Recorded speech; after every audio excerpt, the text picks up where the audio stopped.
Yo, before we get into the podcast with my good friend, the crossover Gabriel, I wanted to let you know that the first part of the podcast is we had some complications with the video part. So it's gonna be audio. So if you're, it's a podcast. So I mean, you could just be listening to it. And then the second part of the podcast, the ending part, where we'll get into the draft stuff, that will have the video on it. So sorry for that. It's a little bit of technical difficulties, but other than that, it's a good episode, great episode. I hope you enjoy it. Just put your AirPods in or something. It's a really good episode. Hello and welcome to another episode of the භᴜᴜᴜᴜ podcast. I am joined here by a good friend of mine, Gabriel Mendez, also known as the crossover. Gabriel, what's going on, man? Good to see you. Thank you for coming on. Anytime, Brandon. Good to see you too. And yeah, let's get into it. You're gonna have a fun time. Well, what's crazy is so we met obviously as SBC, so Sports Business Classroom. So for those listening, Sports Business Classroom SBC is like a good way of learning how the league works. Also getting connected with people we'll get into in a bit, like some of the people you meet. Crazy, man. But you're actually I think we were the first people to meet each other. Like we met at the hotel and we are like, hey, is anyone going to the game right now? And we met, we talked there, and like what's crazy is part of SBC is like the people you meet, you can easily start a conversation because we all know basketball. Like I was like, damn, like how am I gonna meet some of these people? Like whatever. And the first thing we talked about, because you said you're a Knicks fan, we talked about Jalen Brunson, because at the time that was when Brunson just signed. So like it was like so cool. Like everyone spoke the same language. Like it was nice having a conversation with someone who knew what was going on. So let's dive right into SBC. So as a Sports Business Classroom, we were given teams and we had to come up with a direction and a plan for what we had. We were both speakers. So talk to me about like how it was presenting your final project in front of an audience, but also in front of the judges too. We had Ryan McDonough, who was the former GM of the Suns, Dan Purcell, a former executive for the New Orleans Pelicans, and then Eric Pincus, who's a writer across the league and specifically Bleacher Report. So how was your experience like presenting in front of them? I think it helped definitely for me to go last because I represented the Utah Jazz and we were the very last team that presented. So I think it helped a lot to be able to kind of sit back and kind of watch, other people present and kind of take notes and really take notice of, what the judges were really prioritizing with the presentations. So I think it really helped in that aspect. But as far as when I was up there, I mean, I was very in the mix with my team in terms of a lot of the deals. And, I really made it an emphasis to just dot all my I's and cross all my T's so that when I did go up there, I was prepared for pretty much any question, that they could have potentially asked me. Like, for example, they asked me, like Ryan McDonough asked me why, to start off, we were the Utah Jazz, and the big move that we made was trading Donovan Mitchell during this trade deadline scenario. And we did not take RJ Barrett back in that deal. And one of the questions that Ryan McDonough asked is, why didn't you take RJ Barrett back? And, that was one of the questions that we had discussed, as a team beforehand that he might potentially ask. So, we got RJ Barrett's stats, why we didn't trade for RJ Barrett, isn't necessarily the most efficient player in the league, let's put it that way. So, that was a point of emphasis that we had. So and you mentioned his contract, right? His contract too was coming up too, so like you got to pay him as well for an extension. And we didn't feel. I remember saying, we didn't necessarily feel great about giving a guy, a long-term contract extension who has a 51 true shooting percentage, right? That's not something the organization was really looking to do or prioritize. So I think it was just a matter of making sure that you had making sure that you cover everything. And I think that's something that SBC as a whole, really prioritized for us, and just being around guys like Dan and Eric and also Dave Dufour, a writer for The Athletic, just being able to be around them and see how knowledgeable they are and how they make sure that they have to know every possible thing. And I think that's really something that, our group took notice of and really tried to get down, as far as our presentation. Yeah, so I mean, speaking of presentation, so did you have any like last minute adjustments? Because I knew for me, bro, like all that time wait, I prefer to have gone first or whatever, like one of the first ones, because like all that time sitting there and just hearing everyone's presentations, I'm like, damn. So like there was some stuff that I like switched up last minute, as in like some of my slides, like I'm changing it up. I'm like, oh, this was nice. Did you have any like late adjustments before you went up? Yeah, we actually switched up some of the pictures as well. And we didn't necessarily have slides detailing like the specific trades. Like trade one, we did this. Trade two, we did that. Trade three, we did this. We didn't have any slides of that. We just had the one slide of like our roster before the moves and our roster after the moves. So I think, when you really, I forgot which exact team did it, but I remember one of the teams they highlighted. Like it was probably important for you to show specifically what you did in each move so that it's not confusing for the judges to see, Yeah. like visually. So that was something we took note of, and then we made some quick slides about that. But outside of that, I mean, yeah, I think it was nice to just kind of sit back, and we were confident in what we did, and we felt that we didn't have to do too much since we felt like our moves spoke for themselves, and they didn't necessarily need me to kind of go up there and try to sell these moves to the judges, right? Utah's probably looking to rebuild, so it's not like I got to sit up there and convince them about, like, for example, Toronto trading a first round pick for Kevin Porter Jr., right? That's something that you got to go up there and sell the judges hard on. Trading Donovan Mitchell for a haul of picks when you're the Jazz and kind of like this in between phase, that's not necessarily something that we felt that we had to spend a lot of time up there trying to defend. And it helps that also like Rudy Gobert was already traded. Like if you would have had Rudy Yeah, Gobert, yeah, it would have yeah. been He tougher already too. got Because it. like it's like, do we rebuild to win a championship or do we do like all picks and stuff like that? So it kind of helps to have like some real life stuff play Yeah, no, play yeah, into like that. like we were having conversations internally. I remember at the beginning, like if we wanted to, we probably could have taken those Minnesota picks and probably tried to have rebuilt the roster around Donovan. But then at that point, you know, how far are you going to get with Donovan as the first option of your team, right? We've kind of seen how, Yeah. He's been good, but he had that those Utah Jazz teams haven't necessarily been able to get over that hump. So where necessarily are we going to be going? Taking all these assets and putting all our chips into building around Donovan, right? That's a conversation that we had to have, and ultimately we decided on trading Donovan and moving forward with the rebuild in the trade deadline scenario. Yeah, that's the beauty of SBC too. Like I was coming into it thinking like, okay, they're gonna give us a team. I had never done. I know people did the mock trade deadline for the past couple years, the virtual one. But like I was like, Yep. okay, like is it like 2K where you got to rebuild the best team? But like you could just be rebuilding. Like you don't have to Yeah. make any moves at all. It's just as long as you can justify it, it's like the coolest thing ever. That's why SBC was so dope. Like you never get an experience like that anywhere else. So No. And I will say this: I think that just being we're not front office people, hopefully not yet, but being in that position for a whole week, it kind of changes, or at least for me, I can say that it kind of changed the way like my mindset was thinking. I was kind of thinking, like if I'm going to trade this guy, I need assets in return, so it's I kind of view the NBA a little bit differently now as far as like making trades, and it's I feel like I have much more of like a front office perspective, or at least what I imagine front office people would think about when discussing deals and trading players. Yeah, literally. I mean, if you like, for me, I'm a Lakers fan, so like, we're over here offering THT none in a first. Like, not every team Yeah. wants that. Like Yeah. like most casual fans think, oh, dude, that's a big haul, whatever. Like, if you really think Yeah. about it, like you got to put yourself in someone else's mindset, And like Yeah. at SBC, we're working like literally all day. We're from like 6 a.m. to 10 p.m. Like we're talking to other people, and they got to do what's best for their franchise, and so do we. So it's like finding a common ground. So that was dope. But any other stuff like the games, like I know walking through the hallways, like we did that for the first couple of days, and you see so many faces, like you're like, bro, I see these on TV, like It this was looks so crazy. familiar. Yeah, no, like I met a good amount of contacts, like just walking around and just asking people. I mean, like I'm not gonna lie, like a lot of the people like with the NBA like shirts on, like the college, they Yeah. were pretty intimidating to like walk up and Oh say. hell Like, I yeah. remember I specifically went up to this one guy and I was like trying to get his contact info, and I was just telling him like about me. He was just like, cool, and I was like, all right, nice talking to you. Right. So I mean, It's like you're gonna scary. get shot down, but like, yeah. And I mean, like just for anybody that wants to work in basketball, like not even necessarily SBC, or at least just get your foot into the business, I would definitely recommend just going to summer league and just trying to make as many contacts as possible. Like some of the biggest contacts I got, from the past a week and a half, 2 weeks now, was just walking around, not even necessarily part of SBC. Right. So Literally. I would definitely emphasize for anyone that would want to get their foot into the business of basketball is just go to summer league and just talk and try to get as many connects as possible.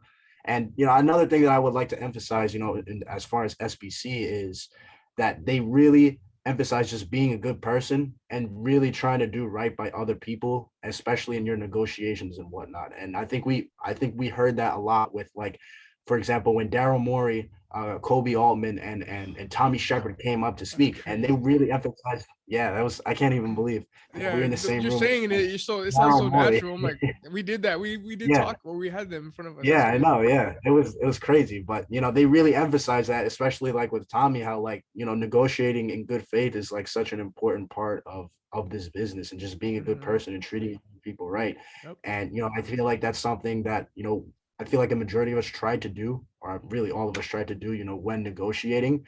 And I think that just helps. And ultimately, everybody's emphasized that obviously, hopefully all of us in SBC go on to have careers, Mm-hmm. in the sport of basketball. So it's important for us to all, have good relationships with each other and do right by each other, because we're all, going to be coming up in this business, Mm-hmm. hopefully together in the future. Yeah. How so okay, so we talked about you're the Utah Jazz. I was the Spurs. We're both like on the Yep. same page of like rebuilding, right? How was it Yep. like cuz so what it is for people that don't know what it is, you get a group of like 5 or 6 people in your group. That's a lot of people to like communicate on a direction and work on a plan. I know a lot of teams like it was literally like the last minute where they finally came up with Yep. a direction and stuff. So how was it working with other people that may have had like differing views? Like, okay, maybe we wanted to like you said, maybe we could use all these assets picks to go like get another star to like build around Donovan. And some people are like, no, let's rebuild, let's sell Donovan or this and that, you know? How was it working with other people and like getting your views aligned to go in like one direction? Well, I'll say this, since you kind of brought it up before, with the Gobert trade, I felt like that kind of set our plan in motion. I feel like our discussions as far as retooling the roster around Donovan and trying to compete now were more so like the first 2 days, they weren't necessarily anything crazy, but there were talks amongst our groups where we would present to the judges that we would be trying to look to contend in about 2 to 3 years. And some of us in the group were kind of like 2 to 3 years, like we're trading Donovan. Basically the team that we ended up with afterwards, the starting lineup would be Mike Conley, Quentin Grimes, Jared Vanderbilt, like that team, like that has a lot of young talent on it, but that's realistically, like, come on, that team is not Yeah. going to be competing in the Western Conference in 2 years, right? And and then there was an argument within our group about like free agency, how we basically cleared up all our salary, and how a couple of years from now, the salary caps will be, the books will be cleaned, and we could potentially be a player in free agency. But at the same time, some of us were like, it's a small market. When has Utah ever attracted the big fish? And this team, unless we hit on a lot of these draft picks really well, there's really no incentive to come here unless we would just drastically overpay somebody. And I don't think Mm-hmm. that's not good business Mm-hmm. practice to drastically overpay somebody to Yeah. come here. And even when you look at the free agents over the next couple of years, it's not nobody that's gonna be like, is there any free agent over the next couple of years that's at a higher tier caliber of player than Donovan Mitchell? Probably not. Like most of the stars that are going to be leaving their teams are going to be via trade over the next couple of years, right? So we Mm-hmm. just didn't feel like that was realistic, like amongst the group. So I mean, and I feel like we got a pretty easy team. I feel like I got off the hook, with the Yeah. Jazz. I feel like it's pretty clear Same in the here. direction they're going. Like, exactly. Like if I was the Nets, I probably would have struggled a little bit. Not gonna Oh lie. man. I Yeah, and I also You're participated in stressing. the virtual one. Yeah, I participated in the virtual one, like you mentioned before, and I Mm-hmm. was the Boston Celtics. And at that time, Boston was the 10th seed. Jalen Brown, that was when Marcus Smart came out about Jalen Brown and Jason Tatum, about saying how they got to learn how to help their Pass. teammate Like pass the ball. Yeah, so it was hard. It was like, what do we do? And I remember we're trying to make deals, and Boston doesn't necessarily have a lot of players that other teams would want on the roster, right? To get those other complementary players to the duo. So it was really tough, but I feel like our group made out really well, getting the Utah Jazz. And I feel like we already had a clear direction in place, where to go with the franchise.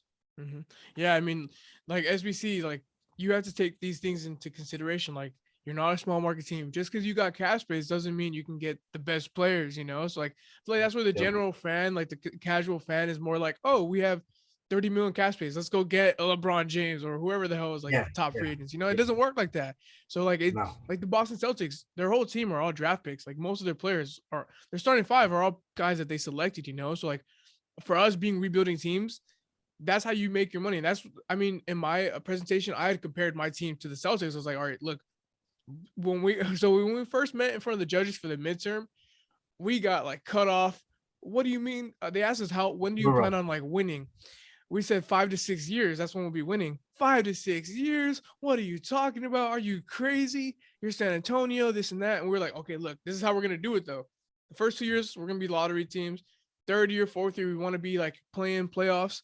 Fifth, sixth year, like how the Boston Celtics are kind of now. They're in like their sixth, seventh year of their rebuild from the KG trade. They're in the sixth, seventh year. Now they were just in the finals. Like that's the path we wanted to go on, you know. So it's like all these little stuff you have to take in consideration at SBC, and that was like going into it, I didn't think it was that complex, you know, and it was so cool just to like it opened my eyes a lot. So that's some of the perks at SBC. That's some of the stuff we learned. So yeah, I mean, I think like the program definitely had you emphasize like the point that like even Dan was saying it, how like, you know, this may just be like a trade down, but you know, they want us to take it very, very seriously. And they want us to make sure that again, like we dot our I's and we cross all our T's.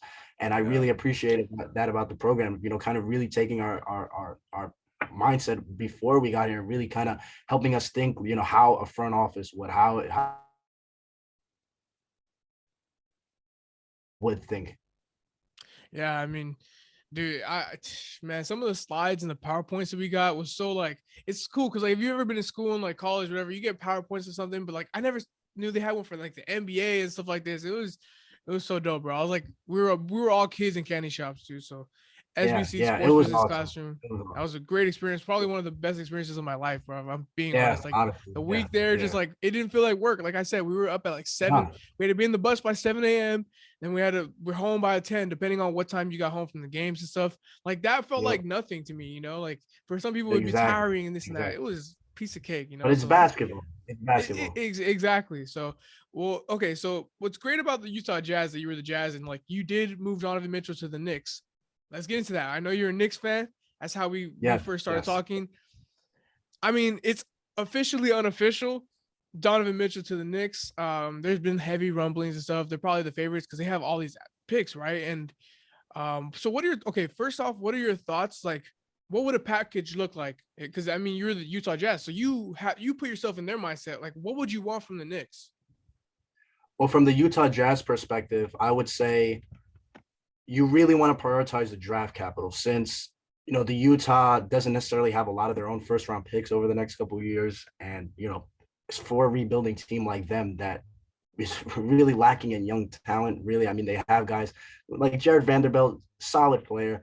Maybe Jared Butler becomes, you know, like a backup, solid backup point guard one day. You know, Walker Kessler still an unknown. I know a lot of people were not high on him during the draft process. Outside of that, there's not a lot of young talent, and I don't necessarily think there's a whole lot of young talent on this Knicks roster that can eventually become starters. So I think really emphasizing the draft capital. And again, I think the Rudy Gobert trade really set the standard for what a Donovan Mitchell trade is going to look like. Is Rudy Gobert necessarily a better player than Donovan Mitchell, or is Donovan Mitchell a better player than Rudy Gobert? You can argue either way, but I don't think that's necessarily important. The point is that Gobert got Utah 5 first round picks. That's the starting point for Speeda and potentially even more. So I think the deal that we got done was 5 of New York's first round picks, and we also Their acquired own Obi picks, Toppin. correct? Yes, yes. Okay. 2 of their own picks, one of Washington, one of the Milwaukee pick in 2025, and then the Detroit pick in 2023. And the Detroit pick and the Washington picks are heavily protected over the next couple of years. And I think our mindset in terms of acquiring those picks is that I think I think the judges also asked it as well. You know, in 2023, we're gonna have a lot of first round picks. So and it's kind of hard to field all those roster spots. So getting some of those picks that would convey later on, you know, in 2025, 2026, helping those years where we don't have our own first round picks so that we have ample draft capital each of the the following years over the next, you know, 5 to 6 years. That was kind of our mindset in terms of acquiring those picks, and then also getting New York's picks over the next couple of years. 2023 and 2025 as well. But in terms of the players, we got Obi Toppin and Quentin Grimes, 2 young guys that haven't necessarily got a lot of shine. Me personally, I'm a lot higher on Quentin Grimes than I am Obi Toppin. However, Obi Toppin hasn't Me necessarily got a too. fair share. Yeah, high energy guy, you know, just running up and down the A court. lottery I think he pick. does. Yeah, yeah, yeah. And then you could also argue that, right? You know, Obi Toppin was a first round pick 2 years ago. Quentin Grimes was a first round pick last year. So you could argue that's the value of 7 round picks in the trade that we made, right? But Yeah. I think Obi Toppin is a guy who would come in on this Utah roster if this trade went down and could potentially, play out Jared Vanderbilt for that backup power forward spot. Mm-hmm. Maybe he can, maybe he can't. He's a young guy to take a flyer on. Same thing with Quentin Grimes. We saw him in summer league in person. He was lighting up the summer league this year. I think he was Yeah. second in the He running was for MVP. killing it, man. Quentin Grimes looks really, really good. And Leon Rose had put out a statement, the president for the Knicks, how this season they're really going to prioritize the youth. And I think if this Donovan Mitchell, I think Quentin Grimes has to be in the deal as far as a player, Yeah. players. Mm-hmm. Definitely in the deal. And I think a player like Evan Fournier or Derrick Rose would have to be in the deal also to make the salary work. And then we also threw in Deuce McBride or Miles McBride from the Knicks as well on their side. 2nd-round pick. He's a very good G League player, very good in the summer league as well. Has some upside as a defensive point guard. So we, took him back in the trade, just to take a flyer on him. So I feel like the starting point of any Donovan Mitchell trade for the Knicks would have to be 5 to 6 first-round picks minimum, salary filler with one of the veteran guards and Fournier or Derrick Rose, and then Quentin Grimes. We were also able to get Obi Toppin out in that deal and Deuce McBride. Maybe the Knicks aren't able to do that in real life. We'll have to see if or when a trade does go down. But I feel like that would definitely have to be the starting point for a deal for the Utah side. And again, like as I said before, I know that, Ryan McDonough again asked us about RJ Barrett, but we just felt that, with RJ Barrett's contract extension coming up, he's, one of the most inefficient volume scorers in the league. Let's say we do hit on, let's say we win the lottery this year. We get a top 3 pick. Let's say, I don't know, Scoot Henderson. We get Scoot, we get a high impact player next year. And RJ Barrett is still inefficient. He's not really the best 3-point shooter. He's not like, he's a very good defender, but, not some otherworldly defender. So it's kind of like, where would RJ fit into, that equation? So we would rather just, not deal with that. And, the players that we feel that we picked up, right? Quentin Grimes is going to be a 3-and-D player. Obi Toppin is going to be a high energy player that doesn't have to play with the ball in his hands, right? So we feel that, those young guys that we got, even if they don't hit their ceilings, we feel that they can still, fit around other potential stars since they don't necessarily have to play, with the ball in their hands. So yeah, I feel like that's the framework of any Donovan Mitchell trade, on Utah's side of things. And as far as taking Randall back, I've heard some Knicks fans be like, oh, we could. I'm like, no. Utah is not taking Julius Randle's contract back unless New York would be willing to probably throw in an extra first or 2 or potentially another one of these young guys. But outside of that, Randle's probably staying on the Knicks. Yeah, I mean, that's so. If I was a Jazz too, Grimes is like Grimes and Toppin are like the one players I want back, and obviously the picks and stuff. But now getting into the Knicks situation, so this is where you could let your fandom come out a little bit. So obviously Jalen Brunson, undersized guard, about 6 feet tall. Donovan Mitchell, 6 feet 6'1". How do you envision? Okay, let's say they keep RJ, Randall. You did bring back Mitchell Robinson. How do you see that backcourt working out? I think offensively it could definitely work. Brunson was extremely efficient as a catch and shoot 3-point shooter, as a catch and shoot guy, from behind the arc this previous season. He can play off ball. I think even if they don't trade for Donovan Mitchell, in my opinion, RJ Barrett is more so of a 2 than a 3. RJ Barrett is 6'6". He's not in the playoffs. Is he going to be guarding Jason Tatum for 7 games? Kevin Durant probably, but how effective is he going to be? Right. So I think, even just thinking RJ and Brunson as a backcourt, I think they complement each other well offensively. And I think still, you throw Donovan Mitchell in there. I mean, say what you want about Donovan Mitchell as a passer, as a defender, but Donovan Mitchell is one of the best scorers in this league, especially at in the backcourt, right?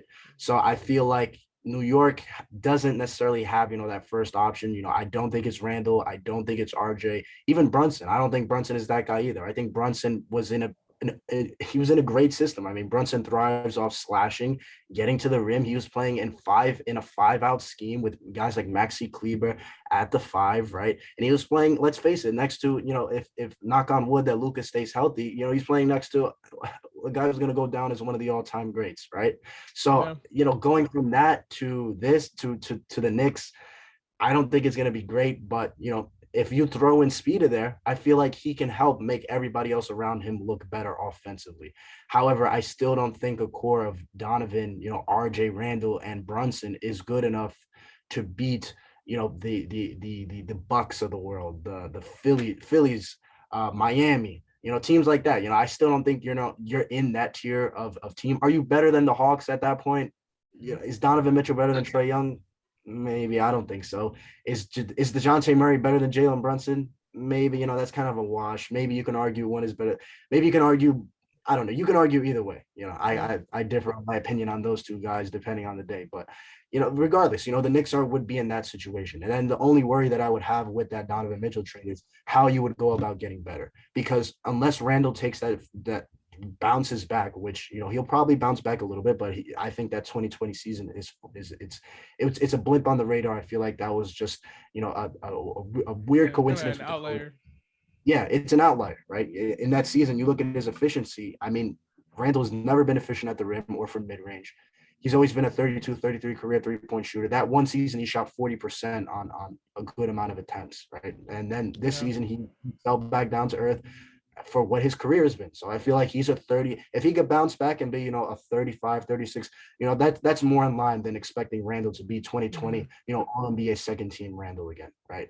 But, unless Randall takes that jump, I mean, RJ is not going to be playing on ball anymore with Brunson and Speeda. I mean, do you want the ball in Donovan Mitchell's hands or RJ Barrett's hands? I mean, I feel like that's a pretty easy answer right there, right? So I mean, it would be the same situation he found himself in Utah, except without Gobert. And Gobert, I think, is much better than any other player on the Knicks, right? And again, you would be giving up everything to get Donovan Mitchell. And I mean, you wouldn't have that many picks left to really compete in the market for, a high-end star. So I feel like it would kind of just be where we're a cool team over the next couple of years. But at the same time, I feel like this is the position that the front office put themselves in when they traded the 11th pick for those 3 first-round picks for OKC. They sent the message saying that they're going to compete. And I've seen people say, oh, well, you traded 1 first-round pick for 3. Well, you have to take a look at those 3 first-round picks and what they got. Those picks are not going to convey anytime soon, right? That Washington pick we talked about, the Detroit pick we talked about, those picks are heavily protected. Yeah. They're not going to convey until Aiden Ivey and Cade Cunningham are in their prime, or when Washington eventually makes the playoffs, which, I don't think Washington had a great offseason, right? And maybe Bradley Beal stays healthy, maybe KP takes a step forward, maybe, we don't know, right? So those picks are probably not going to convey for a while. So I don't necessarily think that that these picks were traded for with the intent of using them. They were traded for the intent of including them in a trade package for a player like Donovan Mitchell, right? So I don't see too many other avenues for this Knicks roster to improve. However, again, I think this is what the franchise wants to do, and maybe that's the goal for the franchise, right? Maybe, we don't know. Maybe the owner of the Knicks came down and James Dolan came down and said, "Hey, I just want to make the playoffs. Let's just get to the playoffs." Yeah. And that's what we talked about at SBC. Like sometimes the goals are not always to win a championship. Like it's just to make the playoffs for 3 to 4 years. It's just to be there in April and May. It's just and that's fine. Listen, I'm a Knicks, Giants, Mets fan, okay? I'm 18. I'm just turned 19. I have known nothing but despair as a sports fan. I mean, I remember the Giants winning in 2011. I remember the Knicks in 2013. I was in 3rd grade the last time the Knicks were in the playoffs outside of last year, okay?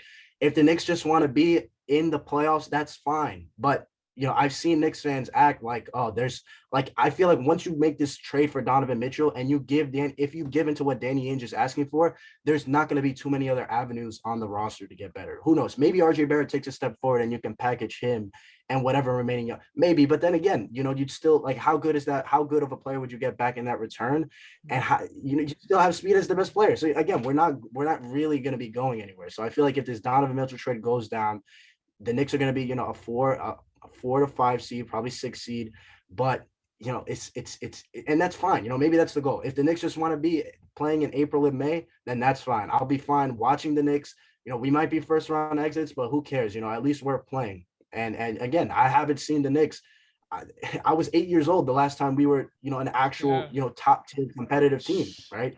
That's crazy. So, man. I mean, I'll take anything I can get at this point. But would this have been the route that I would have gone? No, I think the Knicks over the past couple of years, for really always. The Knicks have never actually tried to bottom out and get high draft picks. They've always bottomed out by Yeah. accident. Yeah. It's always Yeah. been, we're trying to compete, but you just fail utterly at competing, right? So I Yeah. think what I would have preferred the franchise to do is kind of do what the Pistons have done, or Houston. Like, look at how these teams have kind of turned around their franchises Yeah. in 2 years. Like, now Houston is Houston's building awesome. around, Yeah. yeah, they're building around Jalen Green, Jabari And Smith, Jabari. Tari Eason.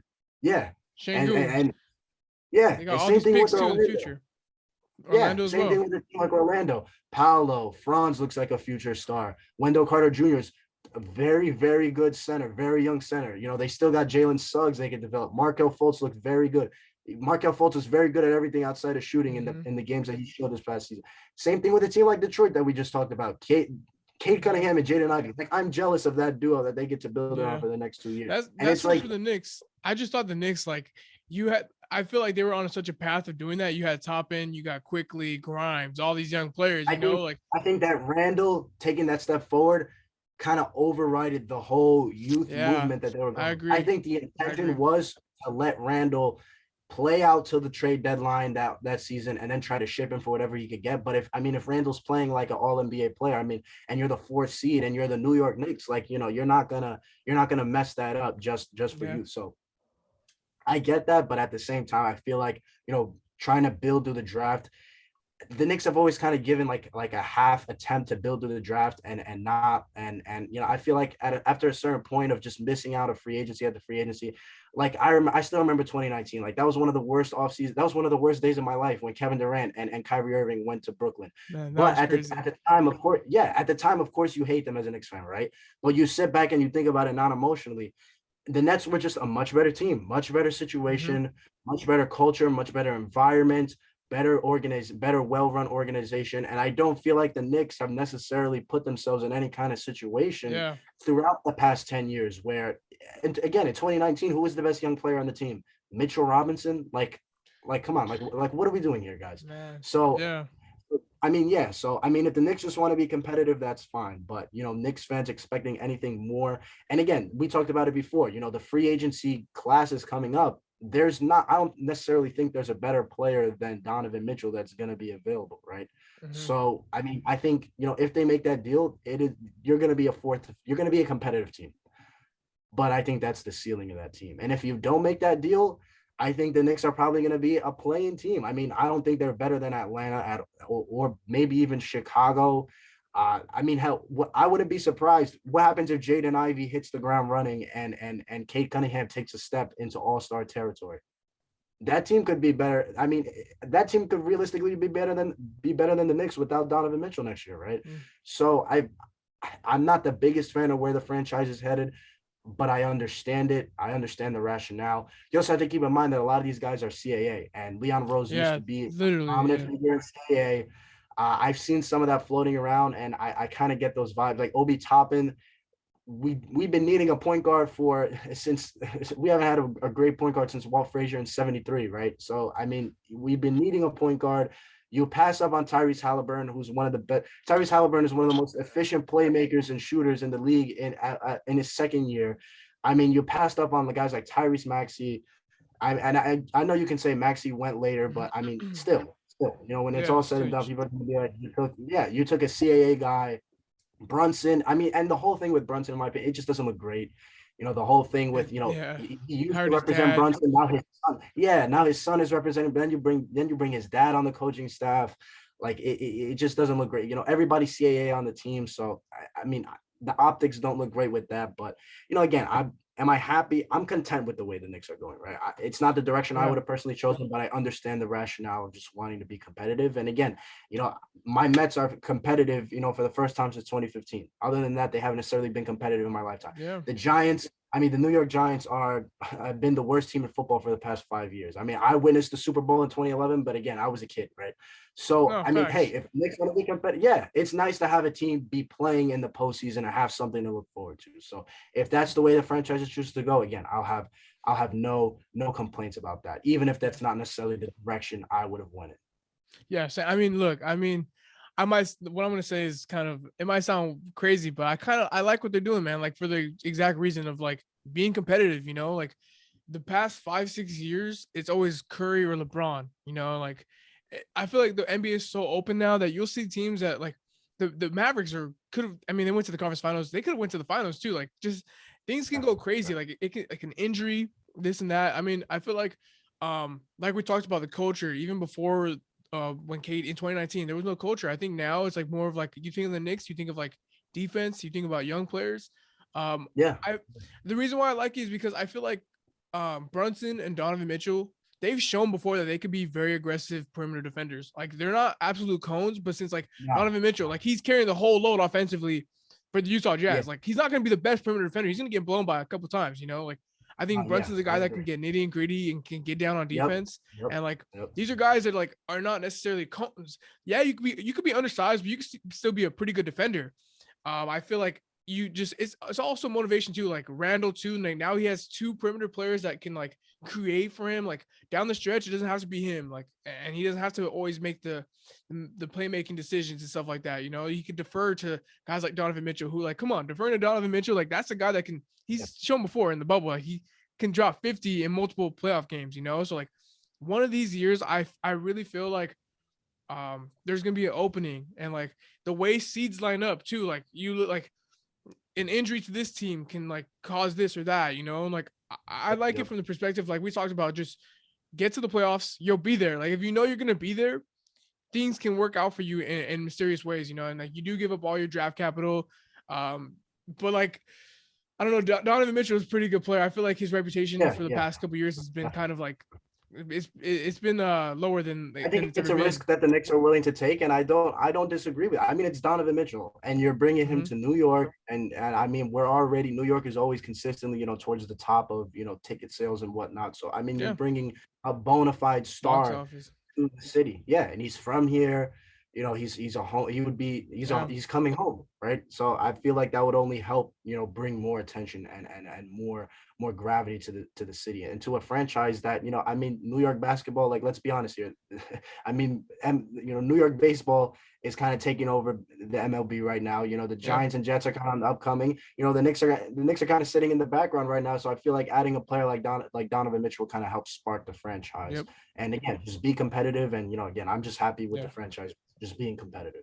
Okay, closing out on the Knicks thoughts. Like I said, I think I kind of like it from the perspective of like we need to get into the playoffs, and like once you're there, with like the team that you have, I think there's gonna be a year where you'll get. I think there's a year where you can get to like the second round, the conference finals, and like if things fall your way, if an injury happens or whatever the case is, I don't know. I'm not. I wouldn't say I wouldn't bring championship right away because you still have to see what it looks like. But I personally like the move a lot more than like the Yeah. general fans would say. Yeah, no, I like the move, just from the sake of just being competitive again, like we just talked about. Hmm. I also think that, I think you traded the 11th pick again in hopes of getting a player like Donovan Mitchell, right? You Yeah. got those two first-round picks in an effort to hopefully one day trade for a player like Donovan Mitchell. I will say that I do think the asking price of what's been reported, if it is true, it's a bit, it's a bit too much. It's pretty 7 to 8 hefty. first Yeah. think it's kind of ridiculous. But I think there were also reports of other teams being involved too, like Washington. I know for a fact, like us for Utah, we had talked to Sacramento. Sacramento and SBC was one of the teams that Hmm. we had talked to them about a package around Keegan Murray, Davion Mitchell, and a couple firsts. That was a package that was on the table. Also, Toronto. Toronto and SBC was very heavily interested in Donovan Mitchell, and they were trying to pull off a lot of different three-team deals to get it done. And I remember they did discuss with us a package just between us two, and it would revolve around OG Precious Achua and 4 to 5 first-round picks. So I know that I can speak out of experience. Again, we Hmm. obviously we weren't a real team, but Of speaking course. out of experience to representing the Utah Jazz and talking to other teams and other people that were represented. A lot of these teams do make sense for Donovan Mitchell, like Toronto. They're a team that's kind of in the middle. Getting a player like Donovan Mitchell, hopefully take them over the edge or in their Yeah. minds. Even Sacramento, like they want to compete, and they have a chance to get Donovan Mitchell. As good as Keegan Murray looked in summer league Summer again, league. it's summer league, And there, what are the chances Keegan Murray is as good, half as good as Donovan Mitchell right now? Mhm. So Sacramento, you want to compete? I feel like you take that chance. So I feel like a lot of the other teams that were rumored are very plausible and very likely. And again, it depends on how interested those other teams are in Donovan Mitchell. I feel like, in my opinion, I feel like probably Utah, if I had to guess, leaked all those other teams in an effort to kind of be like, hey, Knicks, you don't want to give us what they want. Well, all these other teams are very heavily interested Mhm. as well. But I feel like it's the ball's ultimately in Utah's court. It's up to them and Danny Ainge whether or not they're gonna back down from their demands of those an extremely high level of draft capital. But again, the ball's in their court, in my opinion. But for the Knicks, I think it's a move that you have to make. I think the franchise has put itself in a place where you can't not make this move. You Yeah, can't yeah, exactly. set yourself up in a situation to acquire a player like Donovan Mitchell. So you go do that deal, if whatever it takes. Even if the Jazz don't move off 6 first-round picks, I think you do that. I think 7 to 8 is kind of absolutely ridiculous. Yeah, Will it's players ever been crazy. traded 7 to 8 first-round picks? That's insane. But that's you got to do this deal. If you can get it done, you have to get it done. If you're the Knicks, and it doesn't matter if you're going to be how high the ceiling is of a Donovan Mitchell led team. Again, you put yourself in this situation, you got to follow through, right? And this is the same thing as the Knicks of old. They remember when they traded Kristaps Porzingis to clear all this cap space. Like they had to follow through with what they set out to do. You traded the 11th pick, you passed up on guys like AJ Griffin or Osman Dieng or Jalen Williams or Jalen Duren or any of those guys. Yeah. You passed up on them for these picks that are going to convey in 2 to 3 years. Then now you gotta follow through with that and do whatever you can to go get a player like Donovan Mitchell. Yeah, I agree. Um, One thing I wanted to mention too is like I love how you're so unbiased when it comes to your team, man. Because I know as a Laker fan, bro, I can get so crazy and I can be The I've Knicks been have called beat delusional and yeah stuff. the Knicks have beat it out of me, man. The Knicks have beat it out of me, and I I feel argue. that, yeah. And Knicks fans, well, don't get me wrong, Knicks fans, passionate bunch, as passionate as we come. I mean, we've been through hell, and but New York sports in general, over any Yeah. sport, through hell and back, and we're there with our team, supporting them throughout the way. I mean, I'm in Knicks group chats where guys literally just talk about, well, how Obi Toppin can improve, how quickly, how art, like these guys that are like, they're not, like the Cade Cunningham, like that's like Knicks fans are very, very passionate. But I will say they can be tough to argue with at Oh times. yeah. I'll just leave it at that. So I kind of yeah, and I feel like ultimately, like, to be successful, you got to be as unbiased as possible. That's also something that they emphasize in Hmm. SBC. Like, they learn, like, they beat the bias out of you in order to be successful. Literally. Not only the trade deadline, but just in general. So I try to look at the Knicks from, as unbiased of a spot as I can. And also, I mean, they just beat the crap out of me over the past couple of years. So it's Yeah. pretty I don't blame easy you. to remove a little bit of my emotional ties from them. Yeah, no, like one thing I'll say before we move on to our next topic is like I have a friend and he's a hardcore Warriors fan, even before Oh, the they were whole dynasty terrible. that they They started. They were were awful, terrible. But awful. this past season, I mean, towards the end of the season, they didn't look so good. Like they didn't look like it would have been a crazy thought that they were going to win the championship going into the playoffs. And I told him, I was like, look, I was like, just have faith in your team because he's too unbiased. So what I'm getting is like he's so unbiased. Like I don't know, bro. I don't even think we're gonna make out the second round. I'm like, no, you can win the championship. So like Yeah, I think the thing, like that's what I'm saying is like this Knicks team's like I said, I kind of like the move. I really like the move of Donovan Mitchell to the Knicks. So like there might be a year where it's like everything just may line up so perfect that like just yeah. Because I don't, Kenny Beecham is another guy we met at summer league. He's a yeah, hardcore Bulls fan.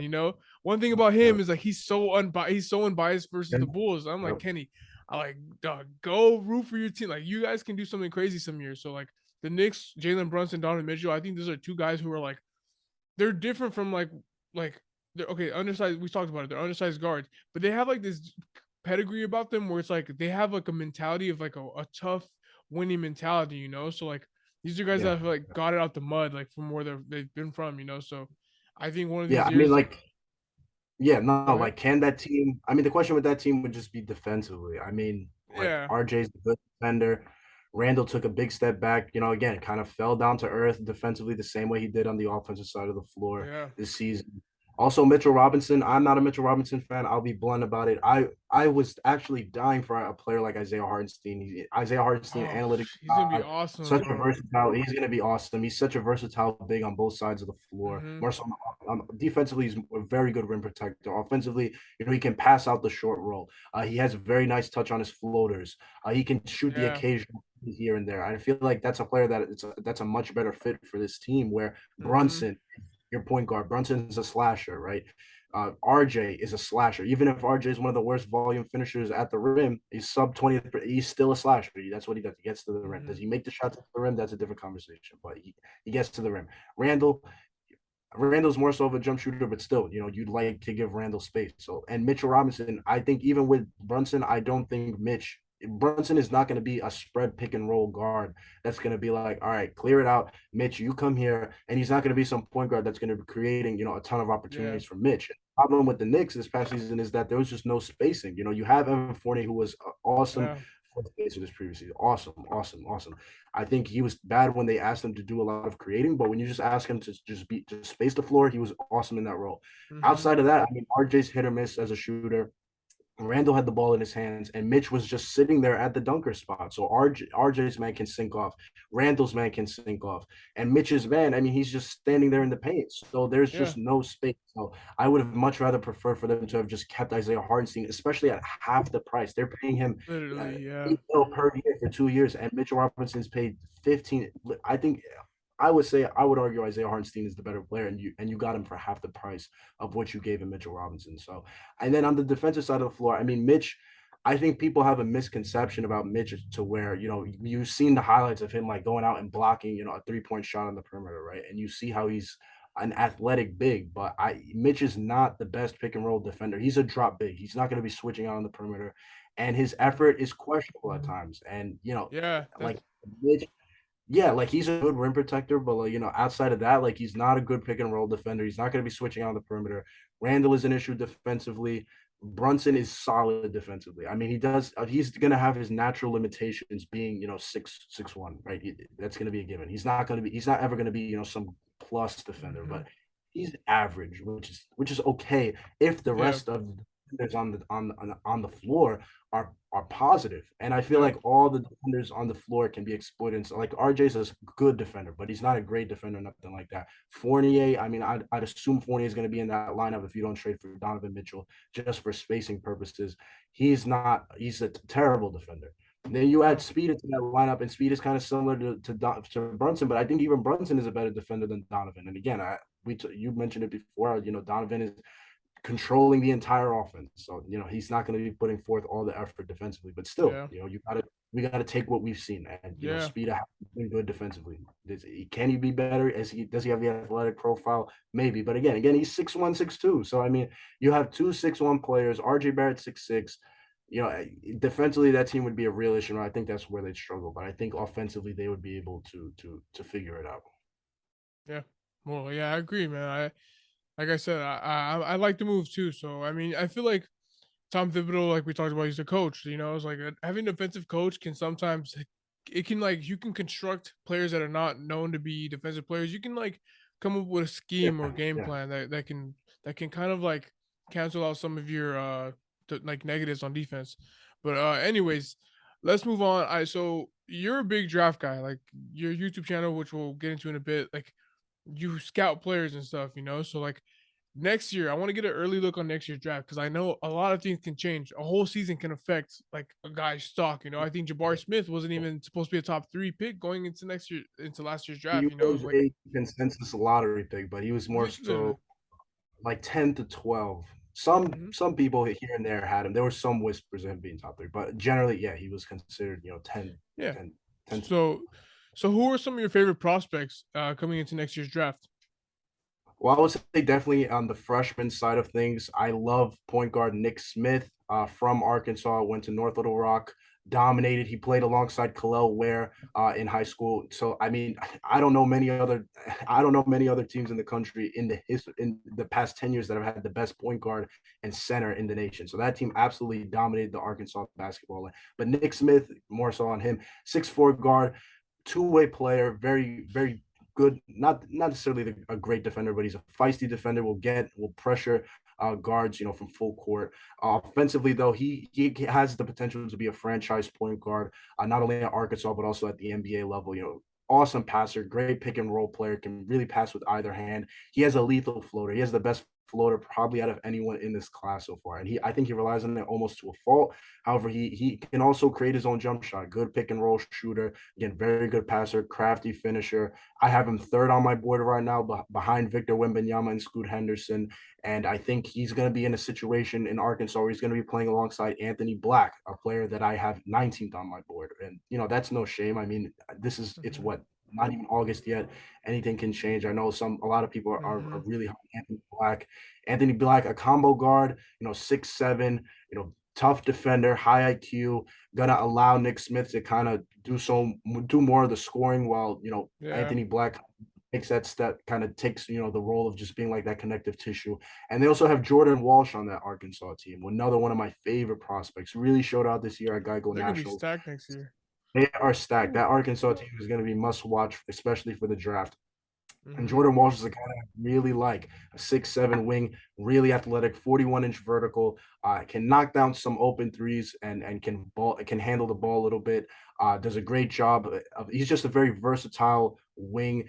Can dump off to his big men, throw up lobs to them. Does a good job, passing out to open shooters. Very versatile defender. Just what you'd want at the NBA level in your forward. A little bit of handling, shooting, defense. I also really like Terquavion Smith. He's a returning player. Was a really high riser late in the draft scene this previous season. Played for NC State. That team was pretty bad, one of the worst teams in the ACC. However, Terquavion Smith was the man on that team. Him and Darion Searon, who went undrafted. I believe he's with the Pelicans now. But Terquavion Smith led the ACC in threes attempted, hit them at a 37% clip. 6'4" with a 6'10" wingspan, very lanky, tall guard, sharp shooter. And I had him top 25 on my board this previous draft season. I am a really big believer in him, and I think he showed out during the draft combine. And I think the ultimate decision for him I'm almost pretty much guaranteeing that he probably had some teams approach him in terms of him having a solidified draft position in this year's draft. So for him to back out and decide to commit to the 2023 draft, that's a big bet on himself. I think he's the best returning player in the country as far as, from a draft perspective. I'm expecting him to take a big jump. If he can develop, more so as a finisher and as a playmaker for others, then I think I have him 8th on my board right now. Again, I think he's the best returning player in the nation.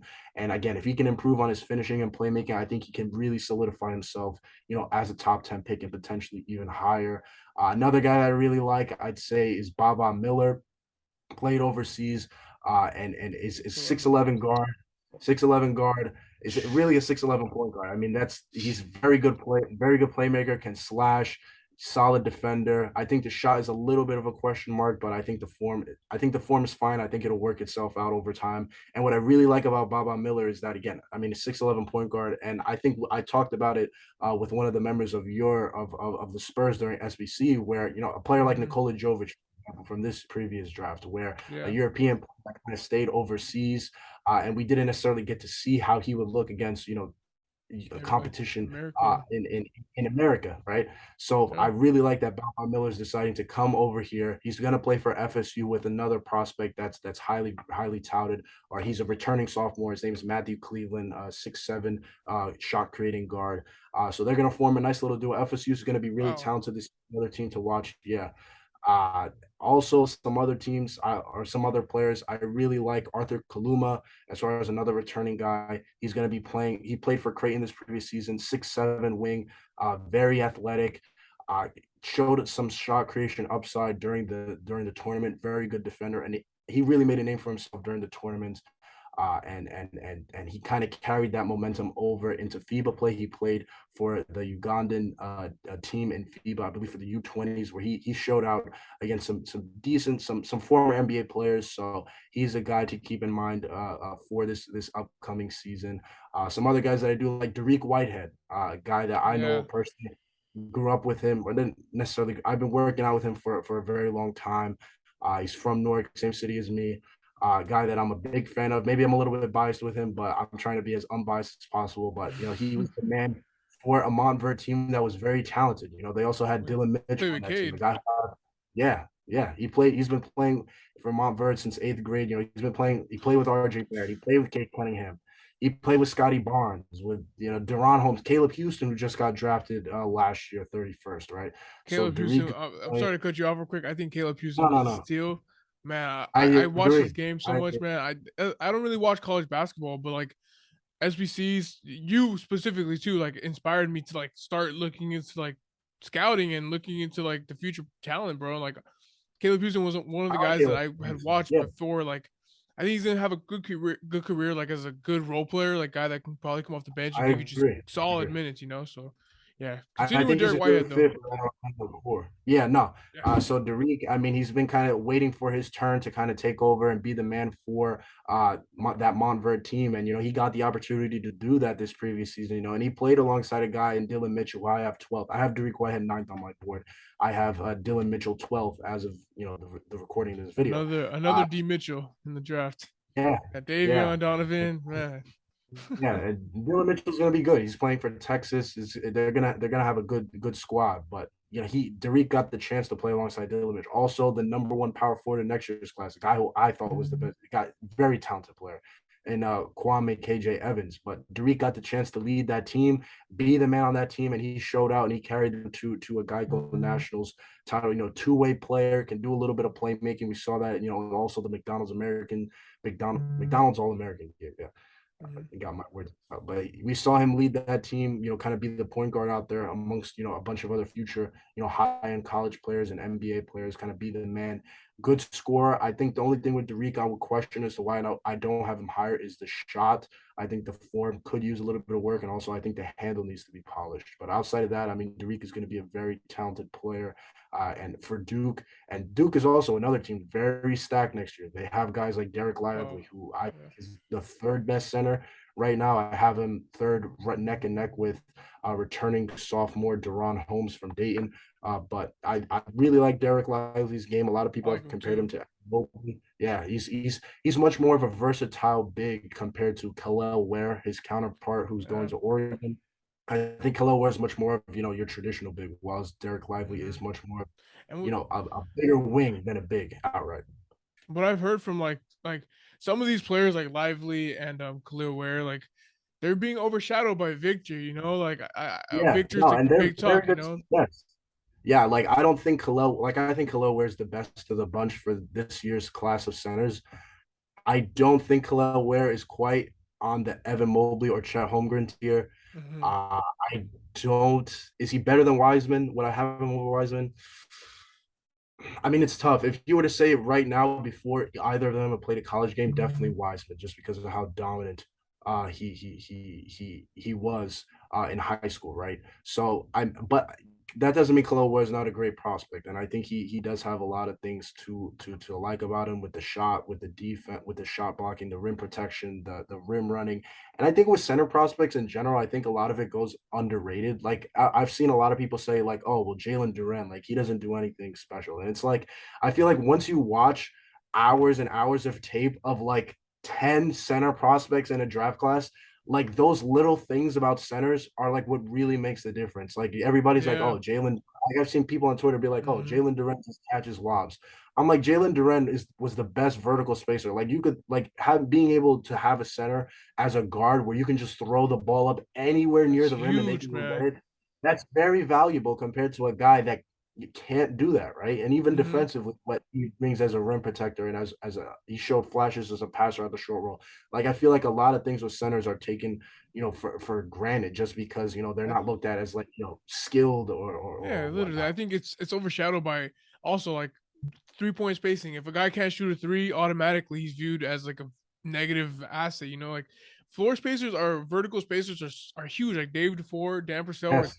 huge on them. Like vertical spacers, Yes. like guys that can jump high over the goal where it's like you're like the most efficient shot in basketball is a layup or a dunk, Yeah. like Yeah. you get guys that can do that and jump over people and like it's just so overlooked, and overshadowed and yeah. So some of these centers, these prospects do a lot more than what people think. It's like if you watch like a basic standard highlight tape, it's not going to really show you much. Like you don't really see the little Exactly. things unless you Exactly. watch hours and hours and you compare it to other centers too. Like if you see, all right, Yes. this guy doesn't Yes. really do That's the this and thing. that. Yeah. It's huge, bro. Yeah. It's I huge. mean, That's why you got to do yeah, your like homework. that's exactly, exactly. It's something that you take for granted until you actually, sit down and Hmm. you watch all these players, like just watch as much games of each center prospect as possible. And you're kind of like, oh, well, a guy being able to just go up and grab a ball anywhere near the rim or being able to get to any shot around the rim, that's Hmm. and have a motor to do that consistently. Playing on, Jalen Durant wasn't on, the best team last year, talent wise. He didn't necessarily have a point guard. Penny Hardaway was kind of using Amani Bates as a point guard, who's Yeah. another guy I think is going to improve a little bit this season. I think, more a He little bit on my transferred to Money Eastern Michigan. Base, Eastern Michigan. Yep. Okay. Yeah, and he's a guy who I like. 6'7" shot. He's not a point guard though. He's just not a Yeah. point guard. Not a game. Hmm. He's never been a point guard. He was 17, supposed to be a senior, and you're forcing him into a role that he's never played before against guys that Yeah. are bigger, stronger, and older. Like, of course, he was going to struggle in that role. So I think if Mhm. Eastern Michigan plays him to his strengths as a shot maker, as a spot up guy, maybe some pick and pops here and there. Even though he is 6'7", he's still Mhm. a lengthy 6'7". Play to his strengths and kind of let him just be the player that he's been in high school, then I think you can see a little bit more from a guy like Imani Bates. Some other guys that I do like, I'll just mention some returning guys since I feel like most people know, your typical incoming freshman class. A guy like Harrison Ingram, a forward for Stanford, was a first round pick pretty much consensusly throughout the year. Kind of fell off a little bit at the end. Stanford was not a great team. However, Harrison Ingram kept them in games a lot of time. Mhm.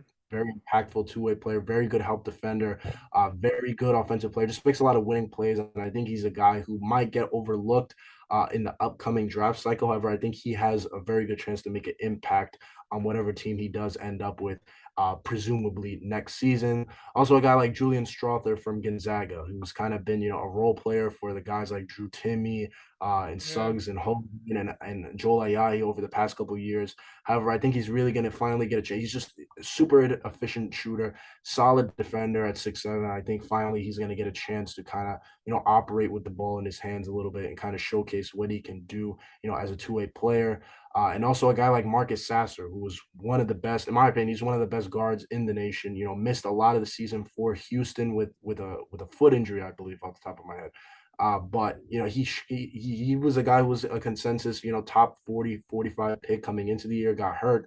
And he came back, for the draft combine, or the what was it? I forgot the name of it. The G League combine before the draft combine. Oh, okay. Uh, Yeah. Yeah. Yeah. yeah, and he showed out. He did his thing, and he decided to return to school for what I believe is his junior season. Yeah, his junior season on Mhm. top of my head.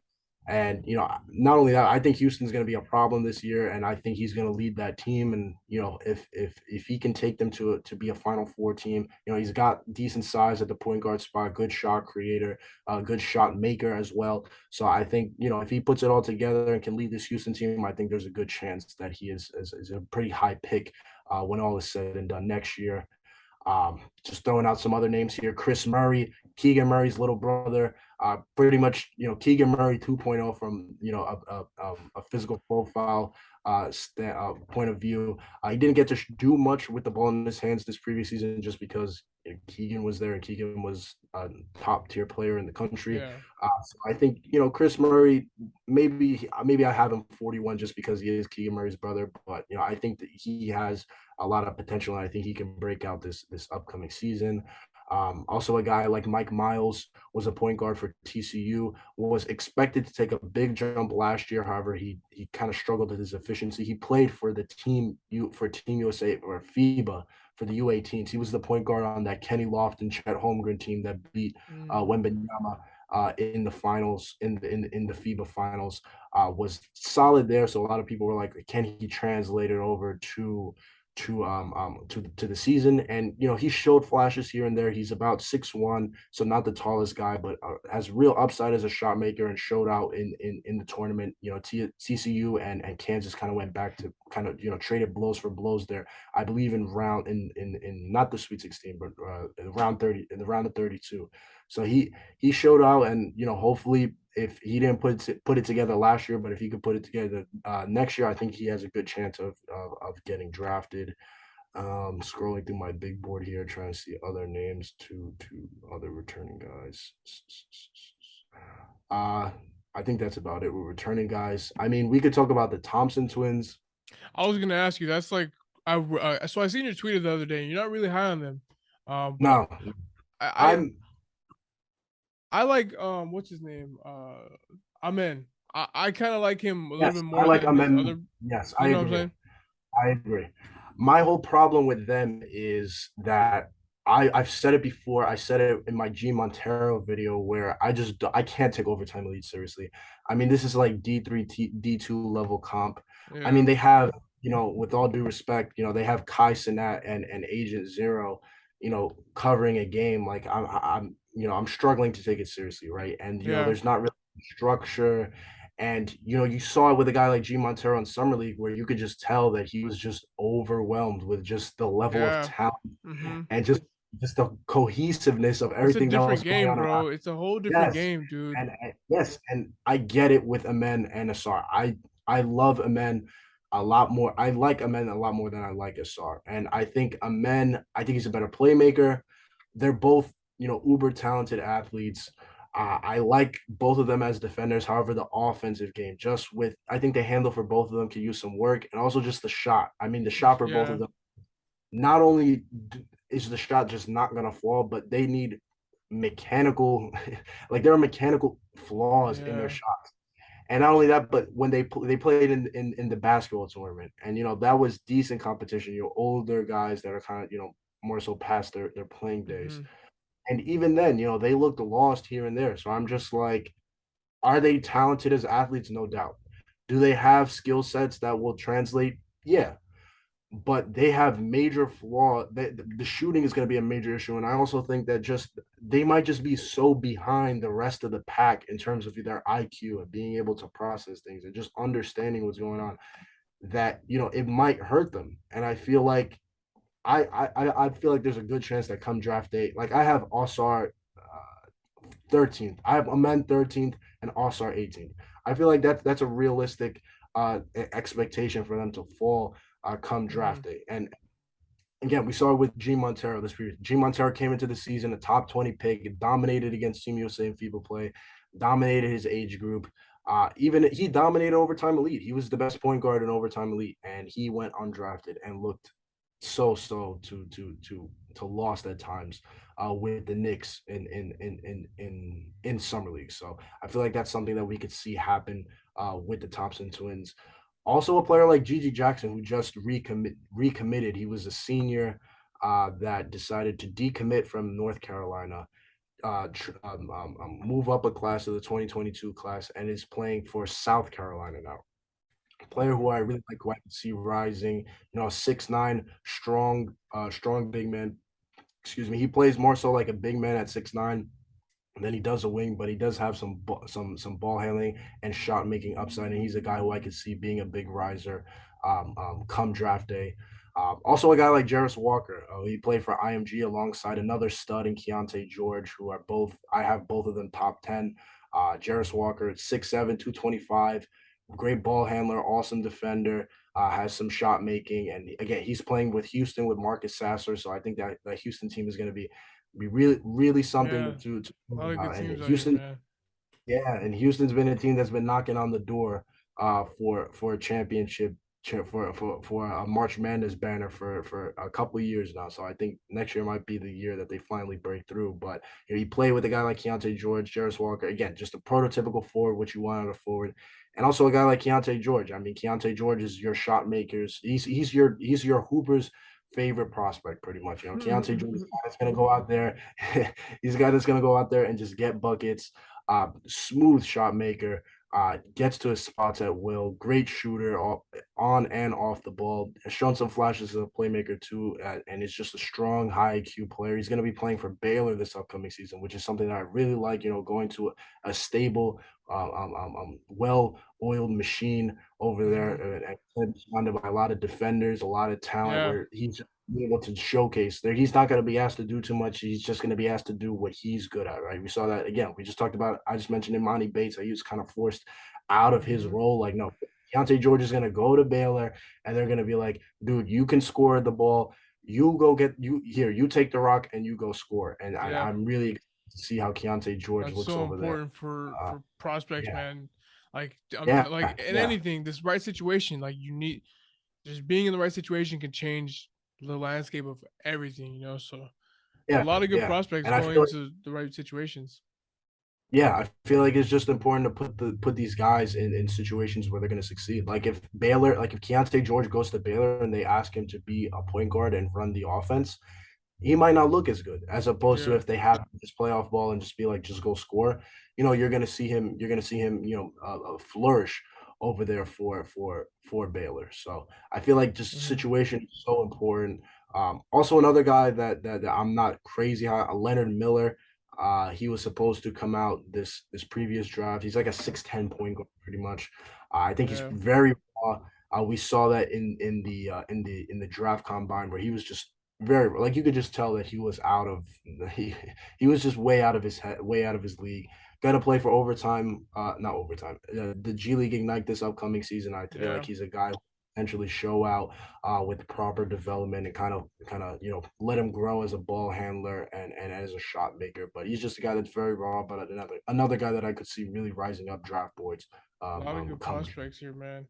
Like I Yeah. said, man, this is gonna be my first year covering like college and stuff and like college teams. So as we wrap up, I wanted to ask you, like, for people that are watching this, like, how, for me in general too, like, how would you get into college basketball? How do you follow? Because there's so many teams, so many different players. What is your go-to strategy for like keeping up and just paying attention more to the college? Well, I'll say this because that's that's also something that I am learning how to do. But I also, there's just a lot of tools that you just have to use. We have the internet now. We're in a day and Mm-hmm. age where we have everything at the click of a button or the touch of a screen. So I would suggest the Draftmatic, that YouTube channel. I use it a lot. He reposts pretty much full college games daily. He reposts them daily, all the big games from the previous day. So I really use that. I would also suggest another channel, the Scouting Report, not like report like REPORT. It's RARRPORT. So I would definitely Okay. suggest Oh, those okay. channels. They're very useful in terms of being able to keep up with the games themselves. I would also just follow all the games like on Bleacher Report or like the app, or like just Mm-hmm. just follow as many college teams as possible and to just stay in the know. And also just Twitter isn't necessarily the best place to have conversations, but just to be on Twitter and to follow the right people. Like I would say Draft Dummies on Twitter is very good. I would also say just following other people in the draft community, such as Rafael Barlow. He does a great job over there at NBA Draft Junkies. A guy Mm-hmm. who I really like and I really respect. Also, Sam Vecine. He has his own podcast that's very good, and also the Draft Express. Just keeping up with different outlets like that to kind of see who's what, and then being able to go from there. Like, and then just keeping up with the game as much as possible. Like, watch as much as you can as when it's live, and try to record. If you guys are at home, I would say definitely try to record as many games as possible, because watching games live, it's a lot harder to kind of remove your emotion from it, and be able to just stop and play, because since it's live. So I would recommend recording. It's going to take up a lot of space on your DVR, but try to record as much as possible, and yeah, just try to keep up, on Twitter again, like on Bleacher Report. Just do pretty much everything you can to try to keep up, and it's a lot. I'm not gonna sit here and act like it's easy. It's very challenging to keep up with all these colleges, and at the same time, Yeah. as a draft guy, keep up with everything happening in the NBA, because I can't sit Mm-hmm. here and recommend. I don't know. Let's say I can't sit here and recommend like Jalen Duren to I don't know what team has a center that was in the lottery. Oh, you get what I'm trying. I can't No, recommend yeah, I get what you're a saying. prospect for a team when that team already has that Hmm. kind of player covered. So it's a lot. I'm not gonna say, and you also have to keep up with overseas and overtime now and the Yeah, G League, right? It's a lot. I'm not gonna sit here expanding. and act like yeah, it's a lot, but you just got to try to do as much as you can. And again, I would really recommend following other bigger draft accounts to just kind of help keep your thoughts together. And again, just try to follow again. I just as much as possible. Just try to do as much as you can in order to watch games. So I really recommend the Draftomatic on YouTube. Big huge account. I use that YouTube account a lot to watch games, and also just on ESPN. ESPN has like playback, so they have Yeah, on DVR that you can watch, on your phone, on your computer, or whatever, that you can go back and watch. You can stop and play and stop and play, like the Thompson twins. Probably the only time that we will ever see the Thompson twins over the next year play against real, not even necessarily real, just average to decent competition was that last day that we were in Vegas, and it was yeah. on ESPN. They have it on demand. So on the flight, I downloaded the video onto my computer, watched it on the flight back home, and that's what I did. So I would say just keeping up with as much as possible, and just making sure that you're in the know, and just follow as many people as you can. And Yep. there's nothing wrong with admitting that other people know more than you, and just following them Yeah. and asking them for advice, and just heeding the knowledge of other people that know more than you. So yeah, that's what I would say. That's awesome, bro. I'm definitely, like I said, I'm trying to get into it more. I'm gonna be following the right people. I mean, I was gonna say too, like as we conclude, anything you want to plug, like connect, like your social media stuff like that, YouTube as well. I would say my Twitter is just the crossover zero. I'll probably send Brandon a link to Yeah, my Twitter. it'll, yeah, for And sure plug it in. then my But yeah, YouTube man. channel is my YouTube channel is just the crossover. So you look it Hmm. up, you just filter the channels, and it's the first one there. It's just yeah. So yeah, that's about it. Just my Twitter Well, and dude, keep up your grind, bro. I'm telling you, man. Like talking to you, meeting appreciate you, it, like man. even just the even scouting stuff too. Like the path to the league, bro, is a lot of like finding talent, and like you don't find talent. The only way to find it is through the draft, you know. So Yep. Yep. keep it up, bro. It was a pleasure meeting you. Thank you for your time and hopping on here. Hope to have Oh, you on anytime. again in the future, and hopefully next time we talk Sure. too, the For Knicks sure. have Donovan Mitchell, or we have some other pieces and stuff. So we'll see, man. Thank you Hopefully, very much, though. hopefully. Of course, man. Anytime. Appreciate you, bro.